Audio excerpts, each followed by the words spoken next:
8 o'clock, we'll call our meeting to order. First up, we're looking for approval of the agenda. Motion and support. All those in favor signify by saying aye. Aye. Aye. Those opposed, the same. The agenda is approved. Public comments. Public, you have 3 minutes to address the board. Please step forward, even any of you four. Chickens. No public comment. Moving on to committee items, the minutes from the June 12th meeting.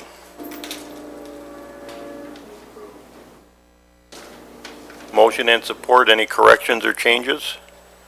Hearing none. All those in favor signify by saying aye. Aye. Aye. Those opposed, the same. Motion carried. Takes us to appointments. There's a little foobar on the appointments. We have the Department on Aging Advisory Council with no applicant. Same thing with the Sanitary Sewer Board of Appeals for the public appointees, no applicants. Region 2 Area Agency on Aging, it's one public member through April of 18. It's Pat Spink's seat, and Megan Kaiser is the lone applicant. We'd be looking for a motion.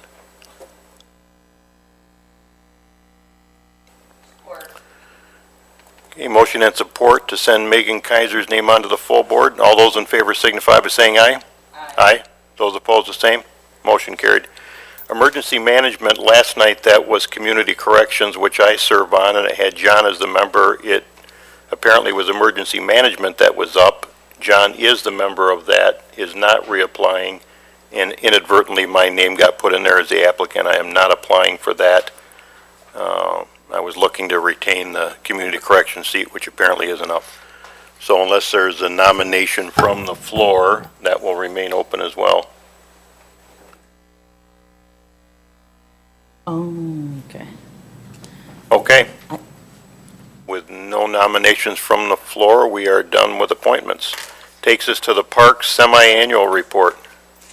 Jeff, We'll do it next time. good morning. Good morning.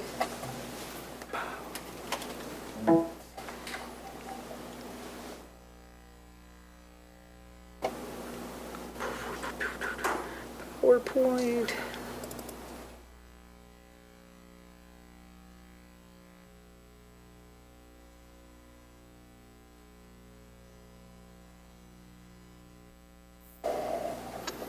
Good morning. So I'll make this brief. See where I'm working from here. Okay, so we've been a little busy, but I thought I'd give you an overview of the park system and some nice pictures. We manage 17 parks, 10 miles of trail currently, approximately 1,200 acres we're maintaining. 12 of those parks are on lakes or rivers, bodies of water. We also manage some special facilities, obviously the Cascade Falls, splash pad, the golf course, and I provide oversight to the fairground. And we have 2 public campgrounds, 124 campsites. As you'll see later, camping is alive and well. And then we offer a wide variety of recreation activities. In 2016, we rented 2,369 campsite nights. We had 223 shelter reservations, 114 event applications. Our paid attendance at the falls was 27,000. You can see family night is almost a third of that attendance. Those happen every Wednesday when our characters, we have live music. Fireworks, which everyone's familiar with, and then we did right around 20,000 rounds of paid golf during the season. No. This one, this one. Yeah. Okay. Some of the projects, and I'll show you some pictures here in a second. You all, with your blessing, we were able to, in the last year, restructure the department and bring in some additional planning capacity, as well as the full-time facility and retail management staff. We built the splash pad and it opened. It's been open a month now. And with that, we also had to reconfigure and rebuild the north entrance to the Cascades. We completed the trail connector project connecting Kibbe Road over to the City Trail and ultimately the Falling Waters Trail, and that project was completed and opened about a month ago. We completed the Blackman Township Trail Study, which is important because that will lead us to some funding, we believe in 2019, to build a section from Monroe Street, which is the city trail, out to Parnell Road. A little bit of a chore, that's why we needed to do this study, and DNR paid 100% of the cost of the study, but we got to cross the Grand River twice, we got to get under I-94, and we got to get across the railroad track. So it's a challenge, but we believe we found a good plan that will work for everyone and won't hold us up with the railroad. Lime Lake, not sure why I use the term dam breach, but basically we're restoring a fin there that was damaged almost 25 years ago, and it's holding. It's been repaired for almost 2.5 months, and the good news is it's holding and it's working. And we're growing back much of the vegetation, so we're pretty happy about that. As a part of the splash pad project and the reconfiguration of the front entrance, we relocated the 9/11 Memorial and the Victims of Violence Memorial and have been able to create what is the start of a memorial garden area off of Randolph along the linear trail inside Sparks County Park, and that is a work in progress. Right now there's a large antenna tower sitting next to it. We got notice here last week, and they're finally going to get in and start. It's been decommissioned, and they're going to start tearing that tower down and removing all of that. They're going to leave behind a concrete pad that we hope to put up a nice gazebo or a small shelter next to the memorial garden as an added item. Steve's got a question for you. Yeah. We Well, it continues until they give us notice, and they had given us notice, almost a year ago, that they were going to decommission the tower. We kind of pushed back on some of it, but in the end, our legal staff basically indicated that we didn't have a lot of room to stand on. So we're still receiving $1,000 a month that goes into that antenna fund, and we will for another 3 months or so, I imagine. But then it'll end. They haven't had a user on that cell phone tower or a leasee for almost 18 months. And that's why they're decommissioning it. It apparently is not a desirable location anymore in the antenna or cell tower world. So we're going to lose that income, unfortunately. We installed the B-Cycles bike rental station with 6 bikes. That has been a challenge. It looks pretty.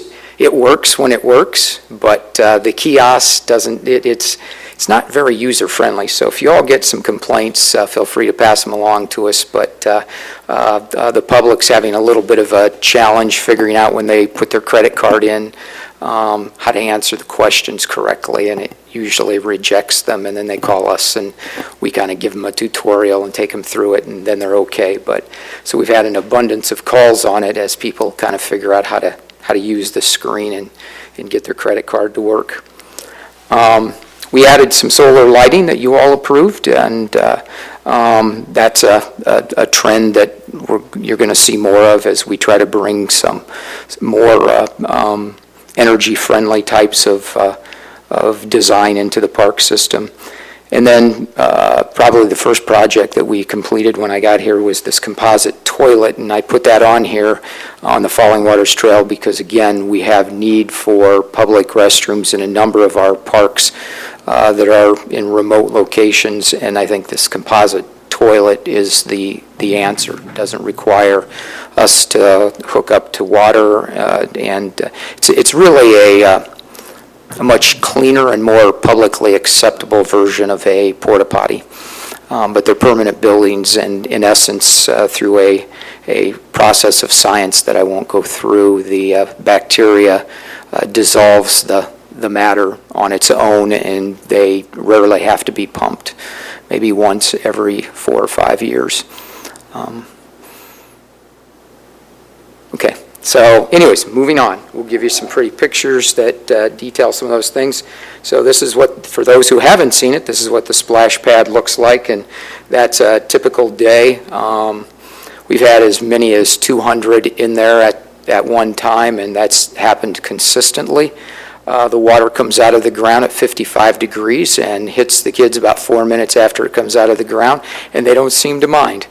It is not heated. You can't really, there's no effective way to heat water that's coming directly out of the ground. If you were putting it in a pool tank, you could heat it, but we don't. And all splash pads, you get 55 degree water. That's the way it works. But kids have a blast, and it's going well to this point. This is a look at what the new north entrance to the Cascades looks like now. All new landscaping, a large plaza area.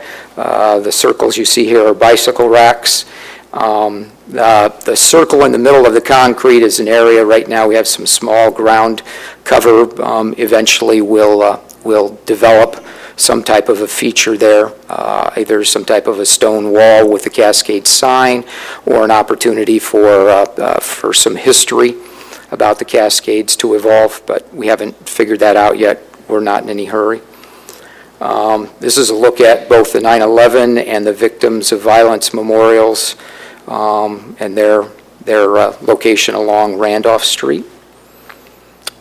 This is about halfway across the half-mile Kibbe Road connector. You're out in the middle here on the right-hand side picture. You're out in the middle of the wetland area that it crosses. A really, really nice section of path. I'm always amazed when we do these paths how you can be right in the heart of Jackson's population and feel like you're up north. I mean, it is so remote. You can't see, I mean, the homes aren't that far away, but you can't see a single home, and the wildlife and nature there is terrific. It's a great piece if you get a chance to walk it. It's an awesome section. This is a look at what the B-Cycle station looks like at the Weatherwax parking lot. Like I said, people have enjoyed the bikes and have made real positive comments once they figure out how to get it out of the corral. 6 bikes? There's 6 bikes. Yeah, we thought we'd have a problem with vandalism, and we made it almost 2 months, but finally last week somebody decided to try to disengage one of the bikes without paying and did quite a bit of damage to it. But we have a partnership with On Two Wheels, and it's in the shop, and it'll be back in action this week sometime. How about a trail cam? Well, trail cams will work. We're looking at them in a number of places where we're having some vandalism challenges. And as Commissioner Elwell can tell you, it gives you a general idea of what's going on and what time it's happening, but generally the quality of the picture doesn't give us enough information to chase the perpetrator down. That's what we do with them. Yeah, that tends to be more effective when you tell them that they're being watched. They at least look around for a second. Lime Lake Fen Restoration, here's some pictures of what we did, but you can see down here in the right-hand bottom picture, that's the matting that was put down, and there's vegetation now growing out of it. That was right after it was completed, and it's growing in quite nicely. And we'll see, we're monitoring it. It's a 3-year monitoring process with the grant that we got from DNR to do this. And the idea here was with the restoration of the fin that we would see some normalizing of lake water levels, particularly the north body of water and the north side of the Falling Waters Trail. So we'll have to see.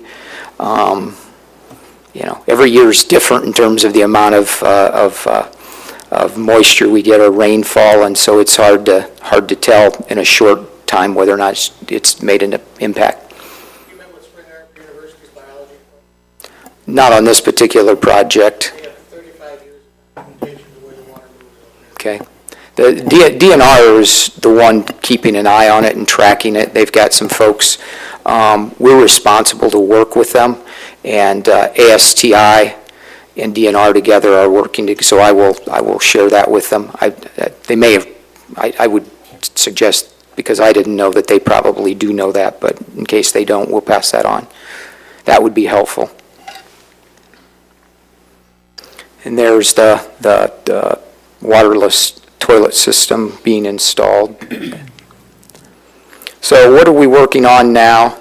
We're really going back into a planning mode. We've been finishing up a lot of projects that I inherited, as well as a few that we created along the way, or morphed ideas like the splash pad, which was an outgrowth of a smaller idea in the original master plan for Cascades. But we're really looking, our county park system has an abundance. We must have got a heck of a deal on guardrail back in the 50s. Says we got a lot of it. It isn't exactly user-friendly. We've got a lot of chain link fence that says don't come in.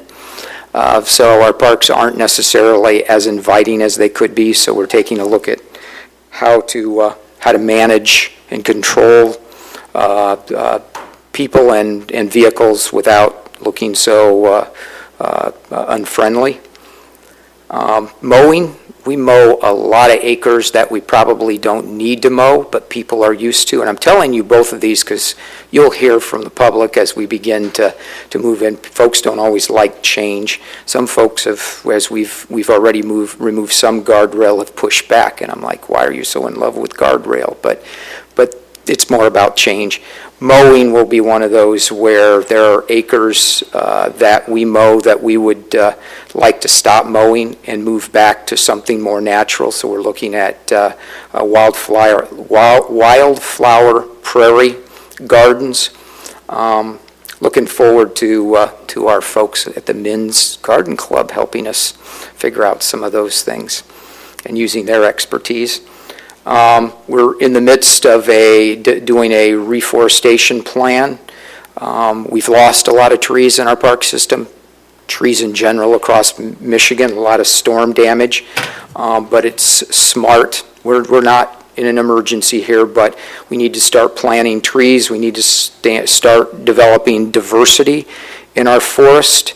And timing. We don't want to plant them all in the same year, and we don't want to plant all the same species. So we need to plan this out over a 10 and 20-year period, and each year plant a few trees with a large variety, and plant them strategically so that somebody wakes up 50 years from now and thinks we were actually planning and forward thinking.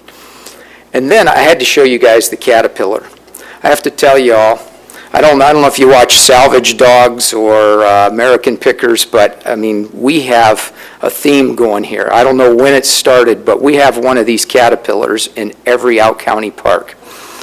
I've never seen one of these caterpillars till I came to Jackson. So they've got to be rare, and where they did exist, they were removed a long time ago, but we got a bunch of them.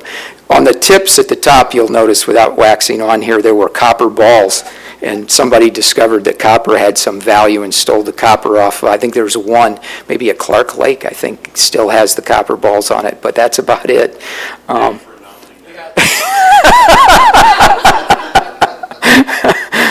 But anyways, I just thought I'd show you, that's the vintage out-county playground. It's made up of the Caterpillar and 1950s type play pieces like that, and out of Pleasant Lake, these are just examples. So we've got some work to do. We're working on this county park assets improvement report I've mentioned to you a few times. It's a slow process, but we are developing it, and we hope by the end of the summer, mid-September, we'll be able to publish at least a draft that you all can take a look at. What it'll do is it inventories every park and the assets in each park and the current condition of those assets, and then we'll lay a cost to bring those up to a minimum standard, so at least you'll have an idea of where we're at and what kind of capital investment over time would be needed to bring the park system back into to some reasonable compliance.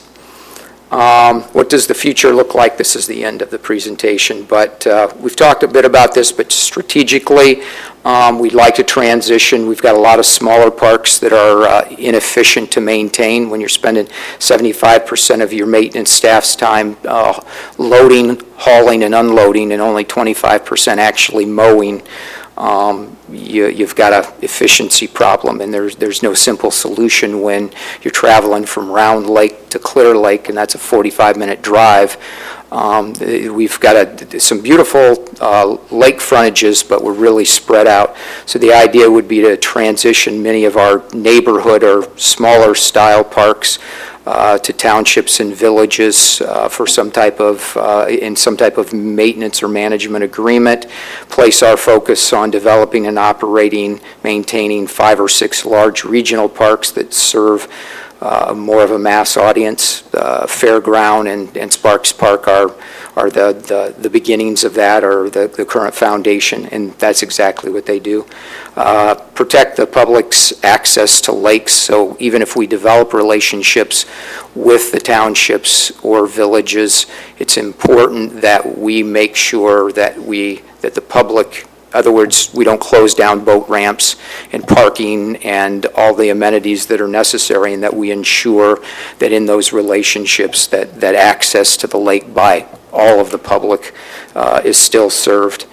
And then continuing to grow the countywide trail system. It's crazy. I get a call every day. Everybody's wanting to build trails, and in Jackson County, there's at least 6 or 7 different initiatives going on by townships, by the state, and we get a lot of those calls asking if they build it, if we'll maintain it, and that costs money. So we're just trying to get a handle on who's doing what and where they're trying to run their trail systems. But trails are popular. They get people out moving and active, and that's what we ought to be doing as we try to improve the county's health indicators. And that leads me into what do we exist for? Healthy, active community, create spaces where users can find better opportunities to improve their health and wellness, improve opportunities for people to be active in the community and be stewards of public land. And that was quick, because I know you guys have limited amounts of time. Thanks. I'll answer any questions. Jeff, just one comment from me. I talked to you before the meeting. I took the family to one of the family nights last month and stood in line for a long time, and it's kind of a good problem to have with all those people there. Yeah. It was the Beatles tribute band, but very good thing. Phil? Morning, Jeff. Morning. You and I have been in conversation about the Clark Lake County Park. Yep. I know you had some plans to make it more usable. Yeah, yet this summer. And here in the short term, the gentleman who we contracted with to clean up the shoreline should have been out there by now. I didn't go out this last week to check, but he was supposed to be out and to clean up the lake shoreline. For those who don't know, at Clark Lake, we have an interesting, it appears to me, and I had this problem in my last job with Gogoak Lake, the prevailing winds seem to want to blow from the west and from the northwest, which means Clark Lake in the southeast gets any vegetation that is either harvested or naturally dies off and floats to the top, ends up on the shoreline, and it's a mess. So we have to be more diligent and regularly getting out there and raking and cleaning the shoreline so folks can actually get into the water. It's about 5-6 feet, and then after that, the lake is clear and beautiful, but no one wants to walk through that. We have 2 buildings. One was damaged through a storm back in the winter that we had yet, so we're putting a new roof on that here. Again, the contractor was supposed to get started here last week, so I haven't gone out to check, but new roof, painting, buttoning up so that the building isn't neither building or leaking water any longer. So we're doing some of those things to try to deal with what we have at the moment, while we try to move towards this park assets plan, which will ultimately lead to a master site plan for each park that we're going to retain, and then we'll come to you all and say, okay, how are we going to fund that? But each of these parks in Clark Lake is like all of the rest. It's got a rusty fencing, old playground equipment. It's got one shelter. It could use 4 easily. The shoreline could be more, even with it cleaned up, could be more user-friendly in terms of the way you enter and exit the water. And we still have to deal with, and it's not a bad thing. Some folks get upset. It's not a bad thing, but our neighbor to the one side has obviously seen a lot of success, and a lot of boats come into that area, and they tend to, when they get on the busy weekends, encroach onto the county's lakeshore property, which can be a challenge. Right now it isn't, because we're not, if we don't clean the shoreline, no one swims. But when people do swim, and you look at where we set our buoys, there are some safety concerns. And we did meet with him at his request, because there's a piece of fencing between him and us that he doesn't care for. It's rusty like the rest of it. So he wants to pay to replace it, and we're okay with that. But we just want to make sure he replaces it with the type of fencing we want, not the type of fencing that he might choose to put in. So we're working towards some things, but it's a long process. But getting the stuff that's unsightly, i.e. we have a hole in the top of a roof, we're getting that fixed, and I apologize for taking so long to get to it. What is that building used for? Nothing. One was a restroom and one was a concession. And eventually, we had talked about demoing them, but until we have a plan and we know they might fit into a plan. And when I say a plan doesn't come from us. I don't want to wax on here, but I will tell you, when we get to the planning process, the process I've always used and I'm accustomed to is engaging the community, not just saying, hey, we're the Parks Department, we're the experts, and we're going to go out and plan it. I generally choose to engage the community, and when you do that, you take some risk in that they'll come up with some ideas that may not fit with exactly the way we think. But tearing down the buildings right now without a plan might not be the smartest move. So we're buttoning them up for now. We're not spending a whole lot of money, but we are spending a few $1,000s to just button them up and make them look better until we can figure out what to do with them. Do you see this park as being possibly one of the outlying parks that may revert over to a 99-year lease for the township or something, or that hasn't been decided? That hasn't been decided. That said, you all will be very involved in that process. That's not a decision for me to make. I will tell you that we've had, without saying, throwing out township names, but I've had 2 of the townships, when I presented this same idea to them when I spoke to them as a group. That was last fall, and this spring I had a couple of the townships call me and ask to meet and want to explore that further. So there are a couple that want to take the lead, are excited about the idea. The only thing I tell them when they do that is don't enter this with the idea that the reason you want to take over the park is so you can keep the public out, i.e. we want our folks to use it, but we don't want other folks to get on the lake. Type of stuff. You and I know the reasons on this, and it's the county, for the rest of the people, the county park, or the township park on the other end of the lake is vastly overused. Yeah. To the point where it's creating parking hazards and traffic hazards, and then we have our park at the other end of the lake that might have 4 people in it. Yeah. And we have an unofficial, I call it an unofficial if you've seen it, boat launch that, because it's so busy on the other end, some folks have been trying to use it. You use it at your own peril, because you might not get your trailer back out if you back in, but there are a few who've been desperate enough to get their boats on that have made that attempt this summer. Well, the boat launch at the other end, you actually have to pull crosswise on Hyde Road. Yeah. So that's kind of risky too. All right, thank you very much. You're welcome. Commissioners, any questions from the left side here? Okay. Jeff, thank you. Thank you. We'll move on to the Region 2 Planning Commission semi-annual report. Mr. Steve Duke.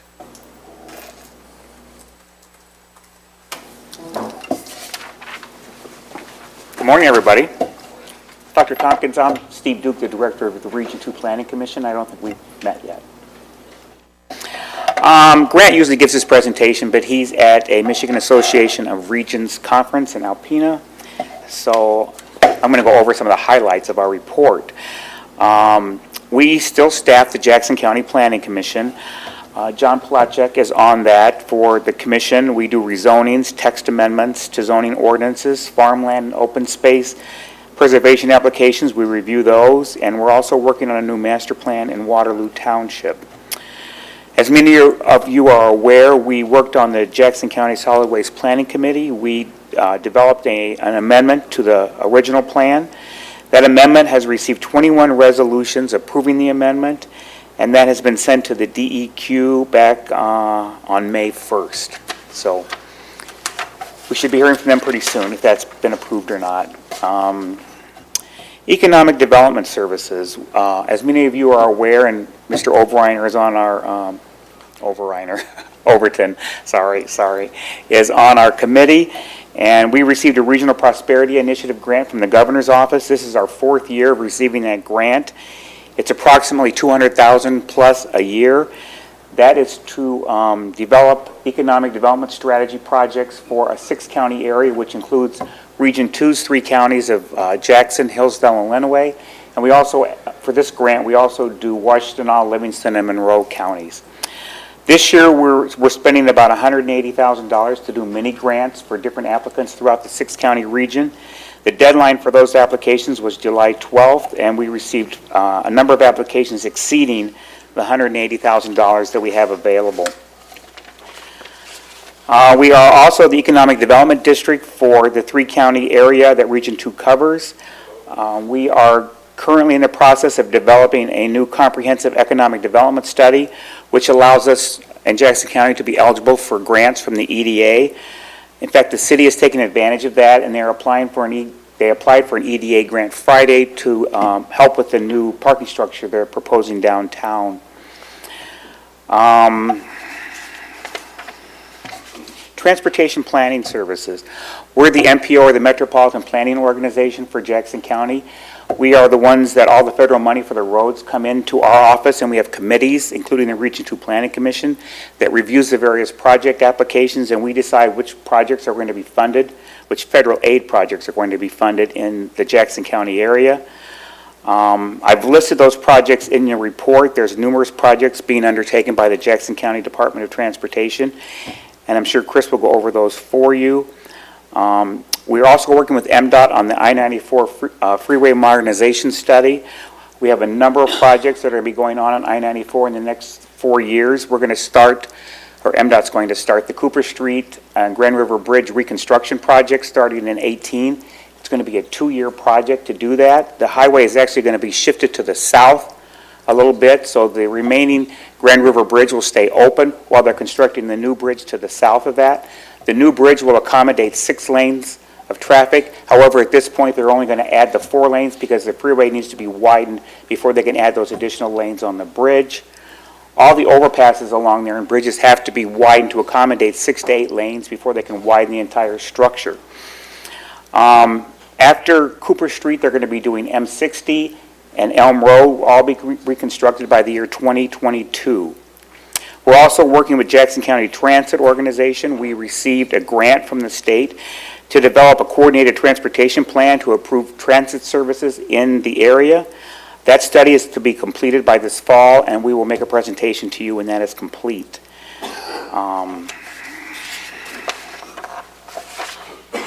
We're also working on a new 5-year long-range transportation plan for Jackson County. This is required by the federal government that we do this every 5 years. Tanya DiOliviera on our staff, she has just started that now. We have our first steering committee meeting this Thursday. You're welcome to attend. It's going to be here in this building at 1:30 on the 17th floor. And finally, the state hired consultants to do regional transportation safety plans for all the regional planning commissions in the state. Our plan is to reduce fatal and serious injury accidents in the 3-county area that we cover. That plan is in the final stages of development and will be on our website probably in September.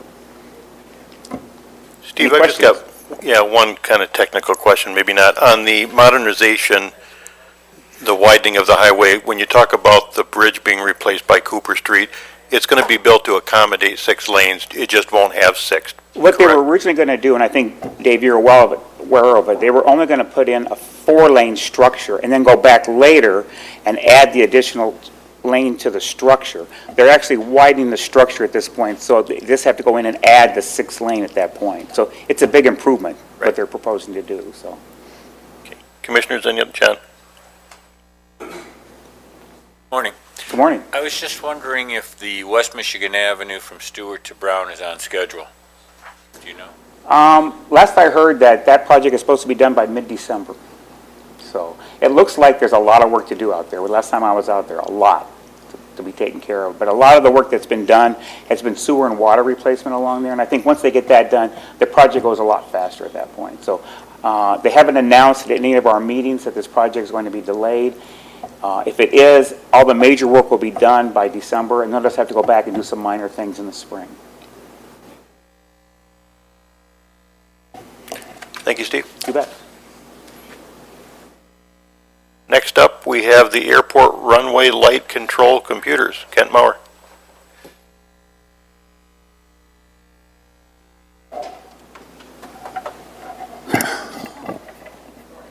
Good morning. How's everybody? This is a proposal to purchase a total of 5 computers for our industrial cube desktop type computers, and one is a roaming laptop that allows our maintenance staff to lock out lights on the field while they're working on them and to control them, turn them back on, test it. The computers that are in there now are almost 10 years old. They're running on Windows XP. Kofi, XP. It's an old system and they cannot upgrade the software. So this is an opportunity to purchase new computers. They're going to be on site installing some other things, and they'll be able to use Windows 7. And these are industrial computers, proprietary software, and this, most importantly maybe, is this expense is reimbursable by the project at a later time, minus our local match. So the total purchase request is $20,645. It is a sole source purchase with ADB SafeGate.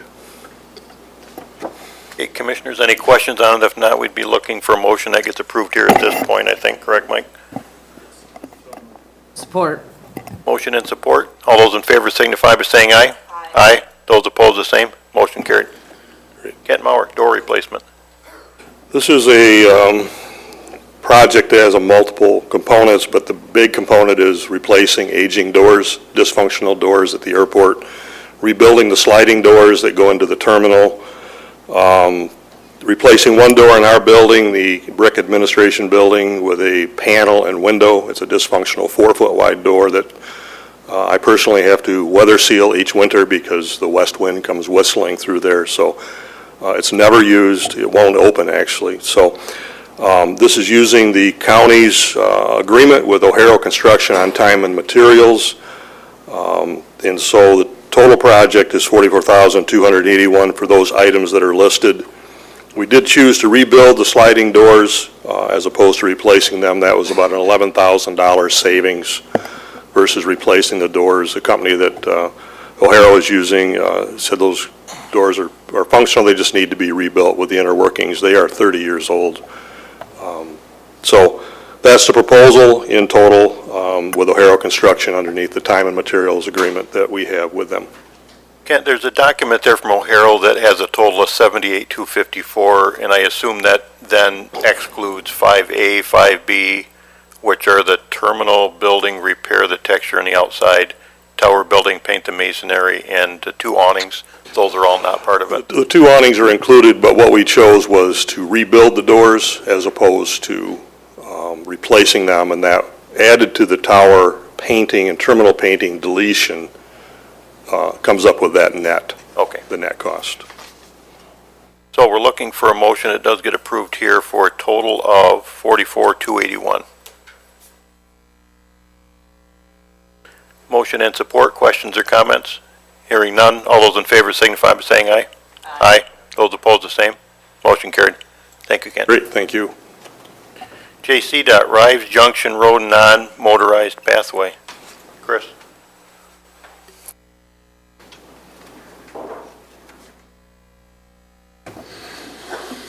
Good morning. You have in front of you the staff report on this issue. Basically, it's two easements that we needed to finish the project, and you remember the neighborhood meeting we held, at least I gave an update on that. Turns out none of the residential property owners wanted to grant easements. In fact, one didn't even respond to our requests, numerous requests. So we have decided to take out the trees and move forward with the project. But we do need these two easements. So Chris, this is not the proposal itself, this is just getting the easements to do it, which will be somewhere down the road, probably next year or year after, correct? Correct. The construction will happen. You'll see further information on that, but we need this in order to move forward with design, and we wanted to bring this to the board. I think it's One of the key required. things I saw come out of that meeting that I was at was the need for, or preference to have agreements on who was going to maintain it. I think there was conversations about that, so. And that's ongoing.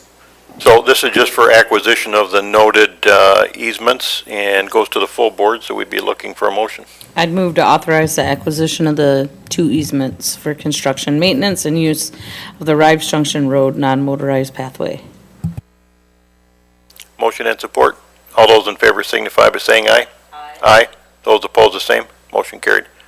Chris, Horton Park intersection realignment agreement. Yes, thank you. We've been working with the city for about a month, a little over a month, met with the city manager and the engineering team to look at some safety issues at this intersection of Horton and Park.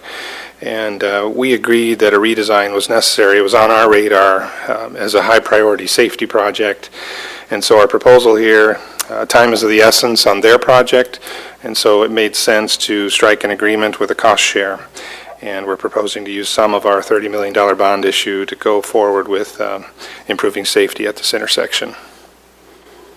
Chris, I've just got 2 questions. One, on the agreement itself, page 5 of it, there's a slight typo. Just on page 5, it talks about indemnifying its officers, directors, commissioners, employees. I think there should be a comma after commissioners because I don't have any employees as a commissioner that I'm aware of anyway. Well, I guess we do. But I think they meant separate. No, not at all. Wouldn't want to do that. And then, Chris, when I looked at the map, I did not note an actual boundary line between the jurisdictions, which would be Summit and the city, in what the county was going to assume. And it appears that the county is paying the larger part of the cost of this project. Would that be accurate? It is. You're talking about attachment A, the aerial photograph? Yes. Okay. Pulling mine up here. The bulk of the costs involve the realignment of the intersection. You can see in the aerial where Park runs straight through currently, which is really one of the safety hazards. It's the neck turn. A lot of times with drivers at intersections like this that causes problems. We see that everywhere. So we felt it was on us, incumbent on us, to move forward with a modern design standard, best practices with teeing up both those intersections. So the cost of realigning those, there's some grades that we have to deal with near the school.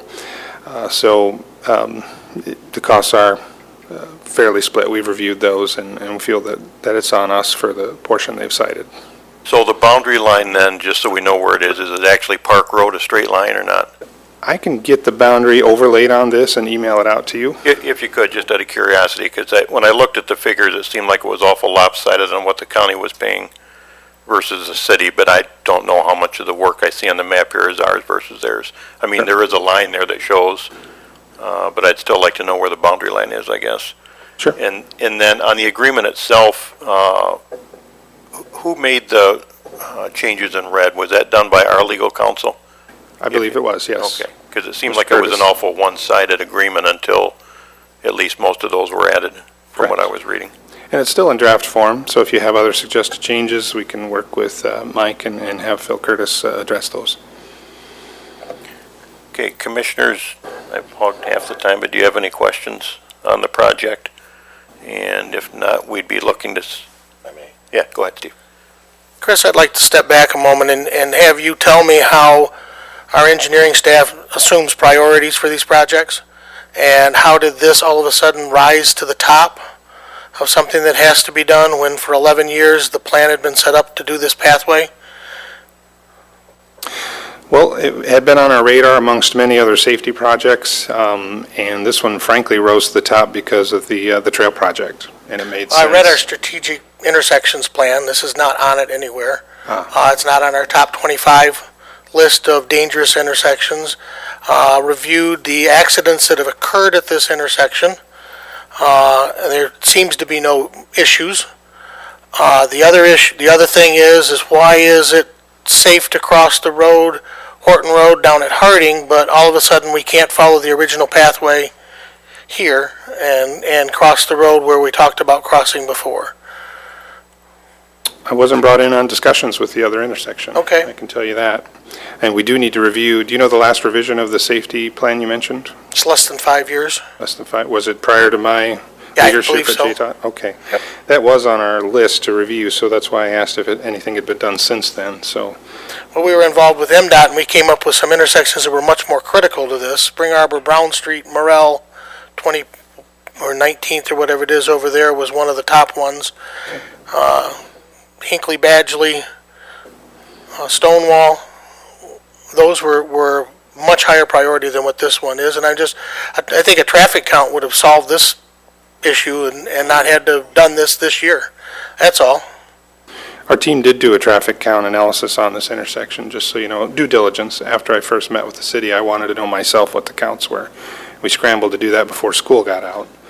So I do agree with you, though, that, and this doesn't have to preclude the other projects. In fact, I think we do need to go through that plan and maybe get those into our capital planning here with our $30 million bond issue, and or apply for safety grants for those. Yeah, and even a cleaner route would have been to use Hickory Road. That's all within inside the city. That would have saved us the money and also cut out one intersection for us to maintain and take care of.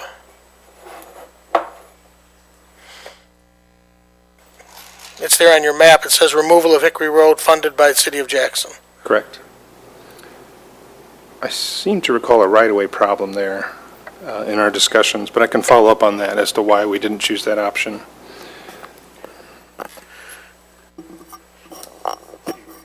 Yes, sir.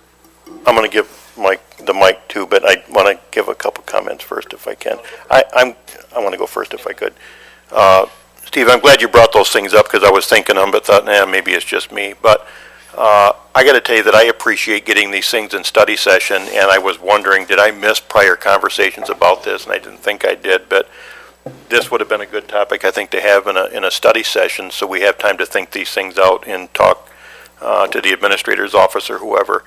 And last night when I was looking through this, I also looked at where the funding's coming from it on the county's portion, which is the bonding that we did.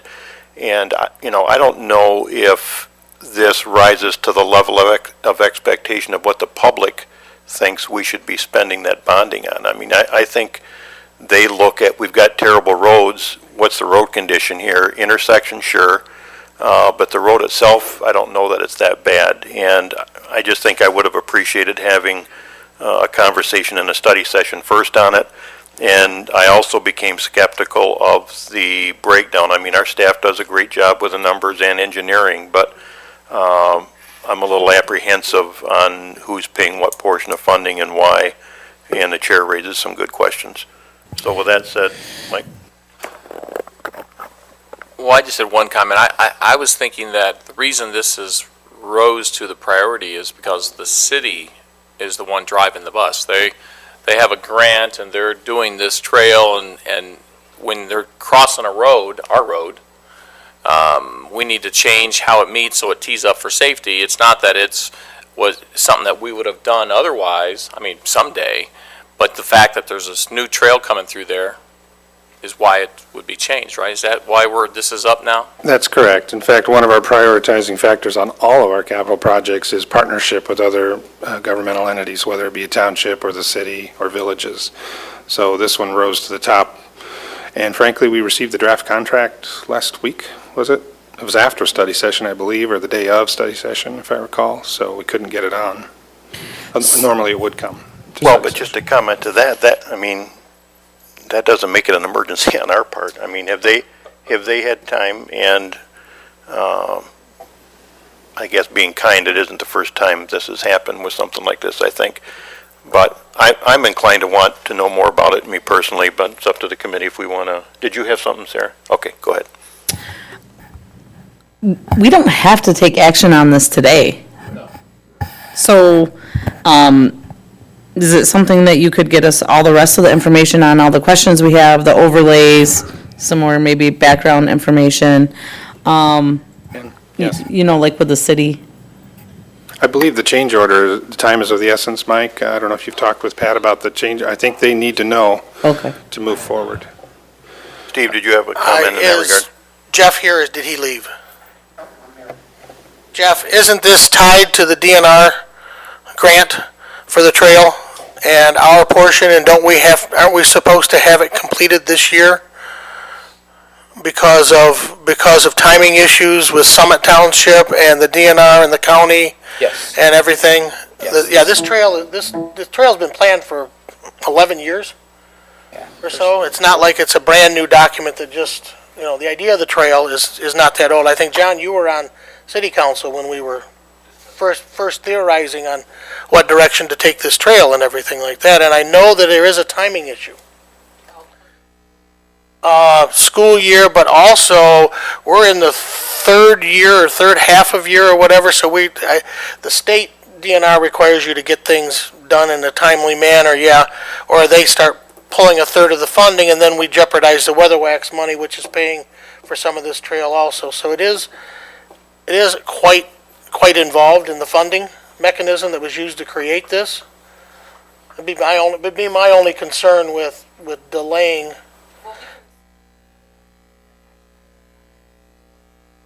But Have to have it on consent. Yeah, we can discuss it under regular. right, but and we could send it on without a recommendation for consideration, but Steve, I think we can break this down into two things. One is the trail portion of it is one thing that could be done without redoing the intersections, correct, Mike or Chris? The trail portion of this project itself could be done without reconstructing the road, or at least at cost to us, correct? Well, the layout of the trail is contingent on the realignment of the intersection. So to put the trail in as aligned in the exhibit would not work with the current roads. So we'd have to realign the roads and do the trail in conjunction with this. If I may. Go ahead, Mike. And to put the trail in without making these safety improvements would create liability for us. There's a reason the safety practice is to make it a T as opposed to what do you call that, a acute or obtuse angle, Correct. is not as safe. I get that. My personal aggravation is it's brought to us without much prior notice in time to study things the way that we normally like to do them, and I don't like that. So my inclination would be, if there's a motion to do it, to send it on to the full board for consideration without a recommendation, and in the meantime, Chris can get us whatever other documents we've asked for, I think, to make a decision next Tuesday. Support. Motion and support to send it on to the full board without recommendation, acknowledging that Chris will get us the additional information that we're looking for. All those in favor signify by saying aye. Aye. Aye. Those opposed, the same. Motion carried. Thank you, Chris. Mr. Chair, one comment as a follow-up, if I may. Absolutely. In response to Commissioner Shotwell's comments about safety in the past, we always have to be careful when we're driving, looking in the rearview mirror at past accident history. We have to also use our professional engineering judgment and look at potential risks and so forth. So when we looked at the realignment and the city proposed what was happening here, I had grave concerns about the trail crossing through here. So I just wanted to say that we see potential problems. I just want to identify that. I do too, and I've represented Summit Township since '98 on Jackson. I've been involved in these trail processes when we didn't even want any trails and nobody wanted anything to do with them. We created programs, and a lot of people don't realize that the Falling Waters Trail was a unique experience where the DNR and MDOT and our JDOT partnered. Okay, that had never happened anywhere in the state of Michigan before, to create a 10-mile trail that now is fostering all these other trail ideas and actually creating quite a trail system for Jackson. I see. So yeah, I understand where we're at. I think that we need to be more timely to this board, and people need to understand that the county commission wants to know what's going on and wants to be able to share it with the public when they learn. Sure. Okay, we're back to you again. Thank you.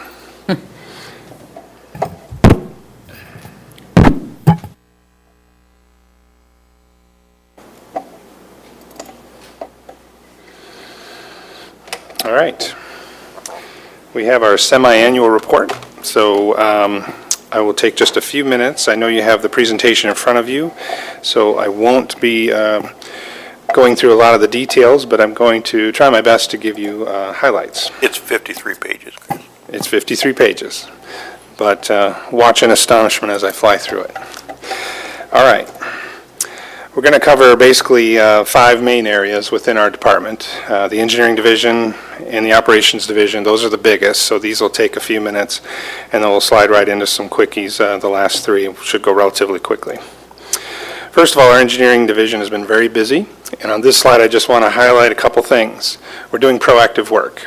You see that we're rating gravel roads. This is pretty cutting edge. A lot of counties are not doing this yet, so we're getting PACER ratings and data on our gravel road system, and we've so far inspected over 400 culverts. We're looking for imminent failures so that we're not in the reactive mode that you've noticed in the past, that these surprise closures and replacements, we're trying to get ahead of that, actually budget for the replacements and so forth. And we've been very busy throughout the county inventorying uncontrolled intersections. We have a lot of them, and it's time to get with the 21st century and basically get stop signs and yield signs where we need them. This exhibit here shows what we did last year, and I think it's just powerful to show color spread throughout the county in various ways. We try very hard to look throughout the county geographically and make sure that we spread the love, so to speak. In 2017, we have 8 major grant-funded projects that kept our team very busy. As you know, there are special red tape steps necessary to work with MDOT on these grant projects, so they are quite time-consuming. So we're happy to report that many of these are moving forward according to schedule. Some are a little bit behind schedule because of redesign issues. With our staffing changes, we've noticed we do things the right way now, so corrections were made. You have the information on each particular project in front of you, so I'll just skip those slides. Spring Arbor, you've recently seen the first wave of projects approved for construction. And so we're happy to say we're able to get 15 miles of the work done this year yet, which met with smiles at the township. And our preventative maintenance 2017 for primary roads and our local improvement projects are actually shown on this map. The blue represents the booked township work so far. Some are missing. You don't see Spring Arbor in here, and you see some others that the ink is not yet set on the actual agreements. But about 12 miles of local road work, which is excellent. That's on par and even a little bit beyond past years. And that's just the standard 70-30 program. That's not the Summit Township and Spring Arbor Township initiatives and many of the other townships that we're working on comprehensive plans with. That doesn't include any of that. This is just booked work that's happening this year so far. We have 58 miles of preventative maintenance. That's the paver patching and the chip seal work. We're starting that actually today. And a press release was sent out on that. In the past, just as a reference, we did 250 miles of chip seal. And this would be about 15 years ago that we were doing that much. So if you wanted to stay up on your chip seal, you would be doing basically a 7-year cycle. And with the number of miles of roads we have, you should be in that 150 to 200 miles per year range. And so funding has kept us from being anywhere close to that. Summit Township has 3 major projects this year that we know are going forward, regardless of the outcome of the election. If the election is successful for their road bonding initiative, these would be included in the bond. But if it does not pass, these projects will still go forward as special assessment projects. So looking ahead in how we're going to spend the $30 million, you've already seen the bid awards, which are noted here. We've overlaid some of the future CIP work that we're planning. The roads in blue are under development right now. I don't yet have costs, but I can tell you that the blue roads should be anywhere between $10 and $15 million, we expect. So they're very expensive projects, but they were considered to be some of our high priority roads. We have a long list of additional roads, and so if you're curious about a road, talk to us. We'll make sure it's on the list for consideration. Operations Division. Some nice things to brag about in here. We recently completed our 2017 primary road paver patching. It's a very successful program where we try to save some of the roads that just need selective repairs. We've done 33 miles at a cost of about $850,000. That's a substantial investment. We try to maintain that level of expenditure each year. Our local road maintenance program, as you know, we have our own paver now. We've been very busy using that under the new paver patching program that you approved a little over a year ago. Working with our townships, instead of shoveling the asphalt, we're basically trying to cover and cap certain areas of roadways, and I'll show you a map in a moment of where we've been this year. But we also do spray patching, pothole patching, and dust control is 100% funded now by our agency, which really helps to take better care of our gravel roads. And all these things here, this is what's called maintenance. And under Act 51, we can fund 100%, and we do. So in talking with your townships, make sure to reinforce that we're doing more than most counties. I can tell you confidently that we fund more than most counties on this program. Here's our crews busy working, and some of the major roads we've worked on are listed. This map here shows basically where we've spread that 19,000 tons throughout the county at no cost to the townships. We're basically trying to save the roads, stretches of roads that we can, and we can only do about 19,000 per year. That's about $1 million worth of asphalt. So we do what we can. It's a multi-year program, and this is only a progress map. So if you're concerned about an area, just let us know, and there still would be time to get that addressed if we can. Just a list of some of our 70-30 projects underway this year. You've already seen some of those on the map, and total cost for these particular projects is about $325,000, and our share is 30% of that. Crack sealing is something as we're trying to get more proactive in maintaining our roads and taking care of roads. One thing we know when you finish paving a project is you're going to get cracks. And so this is a picture showing what we're trying to do in sealing off that crack to prevent moisture, especially in that winter thaw season. Try to keep that road base dry and strong.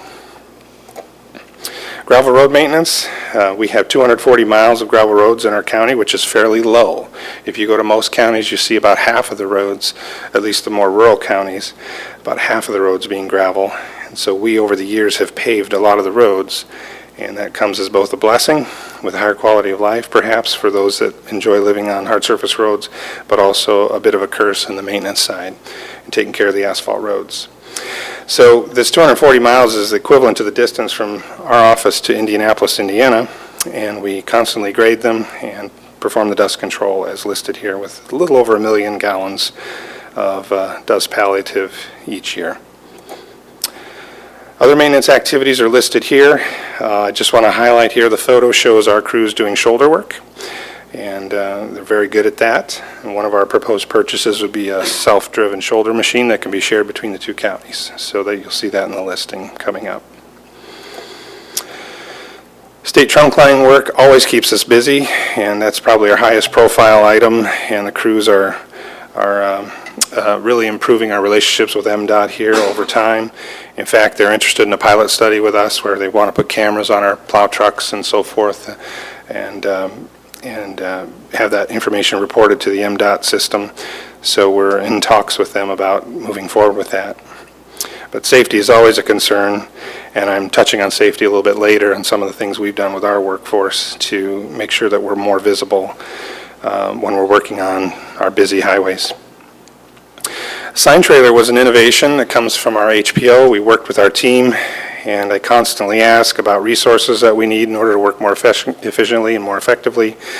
So the idea for an enclosed trailer that we can mobilize for any kind of emergency, but particularly on the state work. And because it's primarily for state work, the state will pay for this. So we work closely with the state maintenance supervisor to fund the replacement of all these signs that you see packed into this trailer. So we'll be getting our logo on the side of this trailer, and that way we get some attention out of it as well. But it greatly improves efficiency and effectiveness. This slide is a little different. All I did was add the photos from what you have, but I'll make sure we upload this updated version. But that's the only change for this presentation. Our fleet maintenance crew is very busy, and we definitely need to look at staffing. It's pretty much known that we need at least 2, possibly 3 mechanics, even with our new equipment, to really take care of them the way we should and need to. So we just want to alert you that we're constantly looking at that. You see here our new asphalt recycler that we put into service, busy at work, which was a great investment that we made. Here pictured, along with a list of the new equipment that we've received, is the new roller, and I want you to look to the rear of that roller. You see extra wheels on the back. That was a modification and an innovation that we've latched onto. We're one of only 2 other counties that are doing this. Kalamazoo, Calhoun also bought one, and we have bought one. What this allows us to do is roll a 12-foot plus path when we're chip sealing using the pneumatic rollers. So it greatly improves our efficiency on the chip sealing. Because our chip spreader, if you may recall, is a full width. We'll be able to close the road and just run down the road and be in and out of a road potentially in 20 minutes to a half an hour.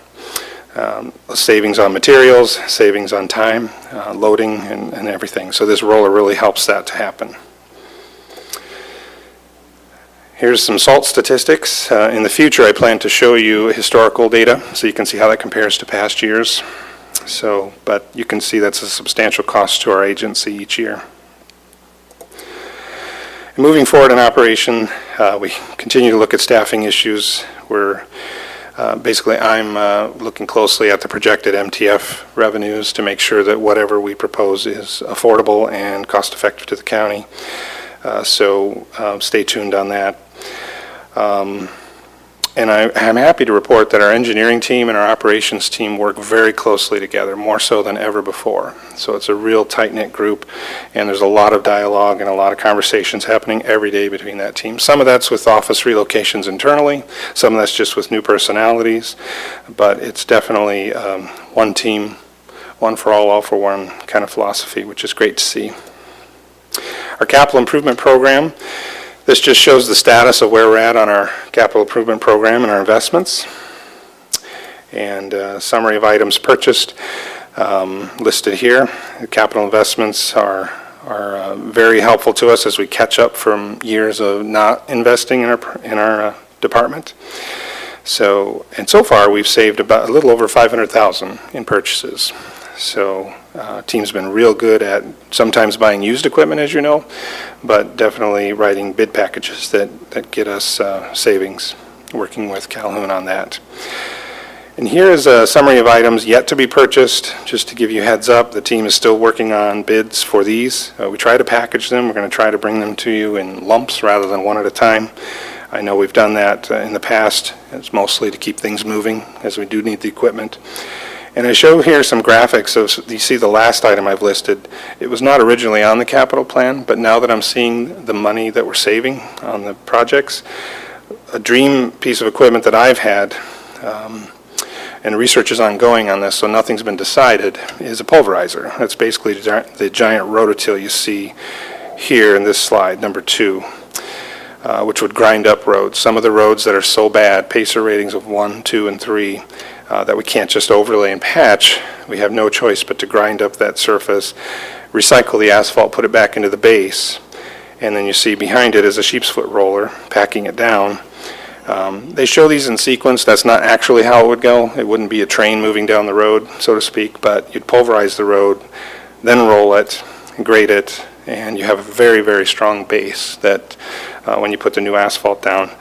We've seen with proper stabilization of the base, sometimes you can inject certain polymers into the gravel after you've rototilled it. We've seen 5 years plus on some projects in Ingham that no cracks have appeared yet. So it's very positive, and these are heavily loaded roadways. So we watch those closely from our neighboring counties.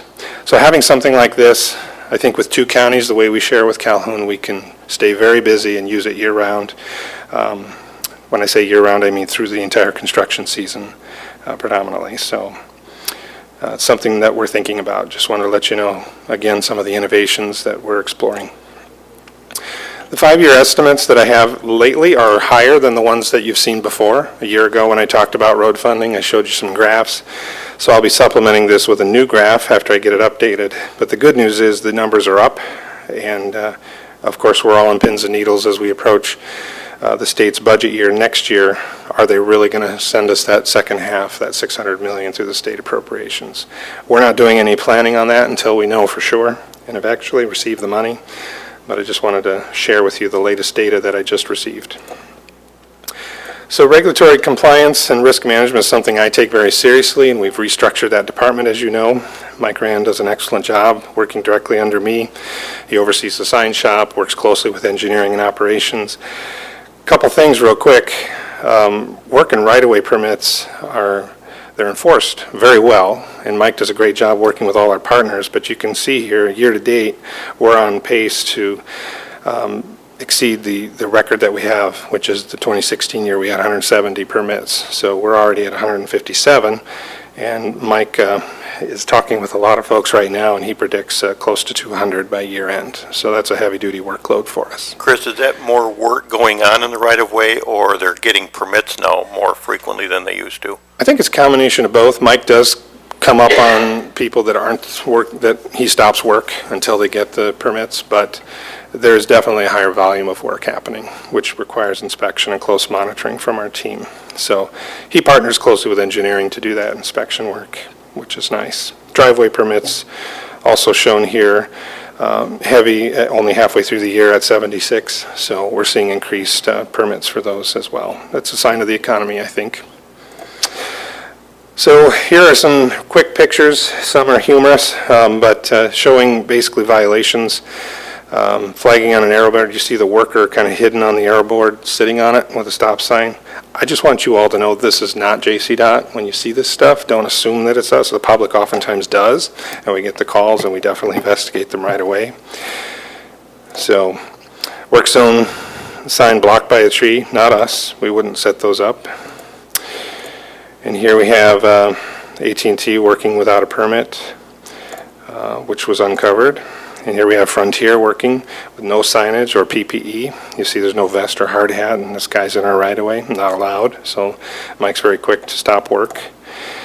And then we have our crews, you see here, always with vests. They should always be with vests. If not, we need to know right away.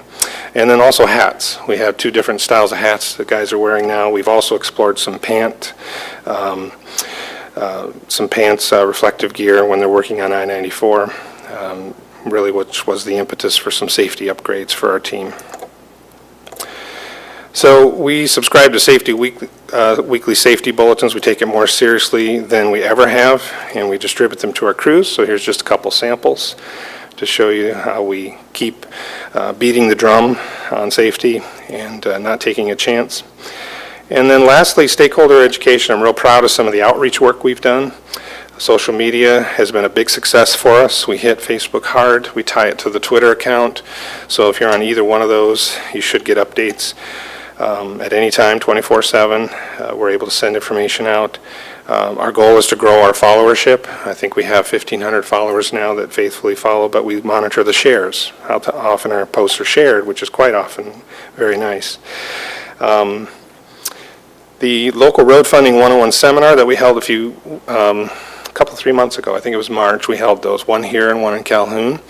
Very successful. It really got information out to our townships effectively. They have a much better understanding of how road funding happens, what the restrictions and limitations are.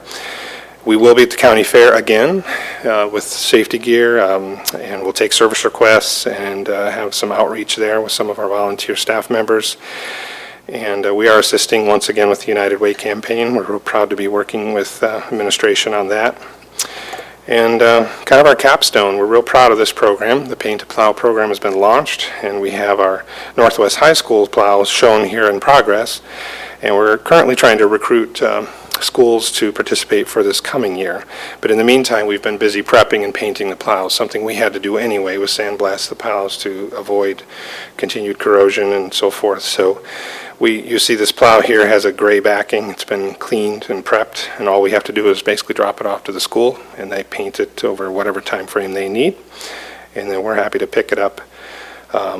And we're exploring putting a protective coating on them, but we do know, and we always caution, that it will wear off and needs to be redone. So it's an ongoing cycle. Plows always need painting, but the drivers are excited to actually use them, and so it should be kind of a fun community outreach initiative for us. Thank you. Commissioners, any questions of Chris? John? At the fairground, and you were looking for people to give you some input on some sites that they might have problems with, do you get a fair amount of requests for city streets? It happens once in a while, but we take two approaches. Sometimes we take the information, pass it on to the city, or we give them the information to call. Do you have a recommendation or thought on that? No, but I will think about it and get back with you. Okay. Thanks. Yeah, we're happy to do either. Any other questions or comments? Phil? First of all, Chris, I'd like to thank you for the stop sign job you did at the Napoleon Stetler subdivision that contains all trailers. There was confusion there about if they got signs or not. You got to the bottom of it. Yep. They're really tickled they got the signs. Wait till the first guy gets a stop sign ticket, but see how they go then, because they've not had signs there. Right. Thank you from the people of the Napoleon area. Secondly, I see in your equipment wish list, you've got a high-reach boom truck. Is that for tree trimming? Yes. There might be one for signs, but it's not the high-reach There was version. two, one for Right. signs, yeah. I know they're looking for one for signs also. Have you looked, and I'm not trying to micromanage, I'm just giving you some history. I can think of two fatalities we've had trimming trees in the last probably 15 years, where we were trimming trees and we're maybe lay people, not professional. I just wonder if that's something we want to do, continue to do, or hire something like that done. Just a thought, because I actually knew both people that were involved in the fatal tree trimming accidents, and just a thought. It seems to be a very dangerous part of your job. It is indeed, and we take tree trimming training very seriously. In fact, we hold it annually. We gather a group of people. They're not allowed to operate any of that equipment without the training. We don't forget. We have a plaque and a case in the office, and it's often, we remember. So we take it very, very seriously. In Calhoun, there was an incident. They were practically repeating the mistakes made here, and I stopped everything, and we made corrections immediately. I think it was involving the use of a loader to push the tree over, which is a big no-no, and that was the cause of one of our I just wondered incidents. about if we looked at maybe having one of the professional tree trimmers contract it out instead of buying the equipment and maybe making the same mistake twice, but you're the expert. I just wanted to Truth voice is, an opinion. we do use private contractors, especially for the riskier items and trees. We select where they'll work. Our guys are very skilled, very good at what they do, and we have a lot of faith in them, and we do the proper training, just so you're aware of that. The use of contractors is a bit judicious because even they're busy as we can keep them. So we supplement, and we do as much as we can. And on a mild winter season, it's the perfect time for us to stay busy doing important work here in Jackson County with tree trimming. Yeah. Thank you. Any other questions for Chris? Thank you. Thank you. Not too bad then? Mike wants to make one comment. Great report and presentation. I think you did great. One comment I would make in regard to Phil's comment, because I do agree, safety, is critical. And as Christopher said, the more difficult projects, clearly, we do contract out. And I want to emphasize what Christopher said, that, more or less said, and that is, we have a whole lot of employees, and we have to have them for doing roads in the summertime, plowing snow in the wintertime.